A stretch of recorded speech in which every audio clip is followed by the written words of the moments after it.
Здравствуйте, я Силанов Никита Андреевич, ученик 10 класса Соловоевской средней школы Исетского района. Тема нашего проекта «Он родом из военного детства». Председатель Соловоевской ветеранской организации Соловоев Александр Спиридонович. У детей войны разные судьбы, но всех их объединяет общая трагедия – потеря прекрасного мира детства. Сегодня многие ветераны войны – это и есть те ребята, которые пережили годы бомбежек и страха. Они могут рассказать нам про войну, какой они ее знают и помнят. Наше поколение имеет возможность прикоснуться к Великой Отечественной войне, слушая рассказы не только о боевых, но и о трудовых подвигах, в воспоминаниях живых свидетелей того времени. Цель проекта – рассказать о жизни в военном детстве председателя ветеранской организации Соловоевского сельского поселения Александра Спиридоновича Соловоева. Задача проекта. Первое. Изучить и проанализировать литературу по данной теме. Второе. Познакомиться с семейным архивом Соловоевых. Третье. Встретиться и провести беседу с Александром Спиридоновичем. Методы проекта. Первое. Интервьюирование. Второе. Работа с документами семейного архива, школьного музея и периодической печатью. Объект проекта. Жизненный путь Соловоева Александра Спиридоновича.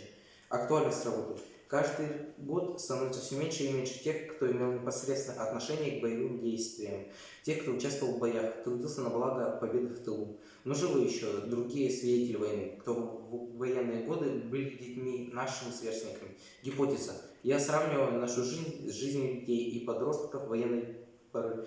Мы хотим показать, что война – это страшное зло, прошедшее не только по жизням взрослых россиян, но и лишившее детства самых маленьких жителей страны. Моим собеседником был удивительный человек, он многое помнит и знает из истории своей малой родины.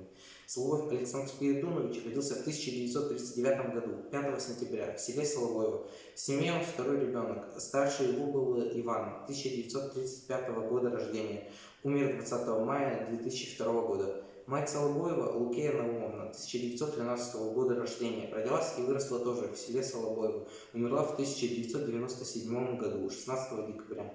И отец Соловоев Спиридон Васильевич, 1913 года рождения, из села Соловоево. До призыва на войну работал бригадиром полеводческой бригады колхоза «Красный Октябрь». В 1942 году был призван Исетским РВК. Воевал на Ленинградском фронте. Отец был награжден медалью за оборону Ленинграда. Стрелок 402-го стрелкового полка 1608-й стрелковой дивизии. Командир Егоров, полковник. Его убили в 1944 году, 5 марта, в деревне Рогачи Псковского района Ленинградской области. Был перезахоронен в Псковской области, Псковского района, деревня Ершова. Когда началась Великая Отечественная война, Саше было 2 годика, а когда отца забрали на фронт, то около 3 лет. Он его почти не помнит, только по рассказам своей мамы. Она рассказывала, что отец был сильным характером, трудолюбивым, любил своих сыновей и мечтал, что когда вырастут, то все вместе выйдут в поле, будут растить хлеб. Не сбылась мечта солдата. Но если бы он знал, какие у него выросли сыновья, за них он бы никогда не краснел.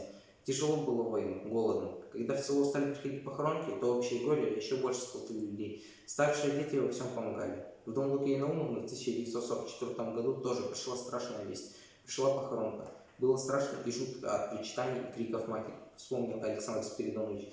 Он держался за подол своей мамы и тоже сильно плакал. Старший сын Ваня прижался к матери и что-то бормотал. В те военные годы дети взрослели быстро и желали отомстить врагу за смерть своих родных. После похоронки на долгое время в доме Соловоевых стих смех и шутки. Надо сказать, что Лукея Наумовна больше замуж не выходила, целиком и полностью посвятила свою жизнь сыновьям. Закончилась страшная война. Отца в доме часто вспоминали. Его фотография висела на самом видном месте. Лукея Наумовна часто перебирала вещи мужа, прижимая к груди, как будто снова с ним говорила. В 7 лет пошел Саша в 1 класс. В летнее время помогал маме, работал в колхозе на сенокосе, возил на лошади копны с сеном. После окончания 7 классов пошел работать в колхоз «Красный Октябрь» учеником учетчика в бригаду номер 2. После формирования бригад, их было в Соловоево 3, стал работать на лошадях, на вывозке дров, сена, зерна и других грузов. В 1955 году вступил в комсомол. В 1956 году за добросовестный труд премировали путевкой на ВДНХ в составе делегации Исетского района, в которую входило 15 человек. Все были взрослые люди, и только Александру тогда было 17 лет. В 1957 году его наградили медалью за освоение целинных земель. В 1958 году, 15 мая, Александра Спиридоновича призвали в ряды советской армии. увезли на Дальний Восток, в город Советская Гавань. Сразу определили в автошколу. После 7 месяцев обучения по распределению отправили в артиллерийский полк 629 на автомобиле «Тягач» МАЗ-502. За все это время было несколько благодарностей от командования части. Был награжден знаком отличия Советской армии. Уже к концу службы по приказу командира военной части подполковника Пучкова наш земляк был занесен в книгу почета военной части. Эту книгу он смотрел сам и видел, что за все время существования части немногие были удостоены такой чести. От командования части мама Александра Спиридоновича получила благодарственное письмо, где ее благодарили за воспитание сына.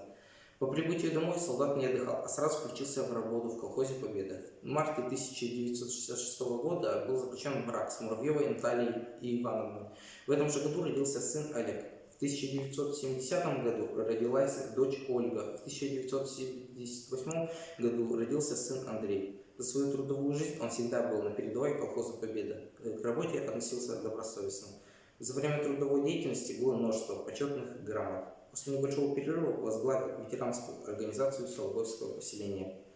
В заключение хочу сказать, когда я брал интервью у Александра Спиридоновича, я удивился, сколько жизнелюбия у этого человека. Его судьба не сломила всеми потерянными родных и близких ему людей. Он сын солдата и понимает, что до конца должен выполнить свою миссию как солдат. Я рад, что знаю такого человека, простого, скромного и в то же время сильного духом патриотизма, гражданской позиции. Свой опыт и багаж он старается передать нам. Вывод. Моя гипотеза подтвердилась. Судьба нашего односельчанина для нас пример. Спасибо за внимание.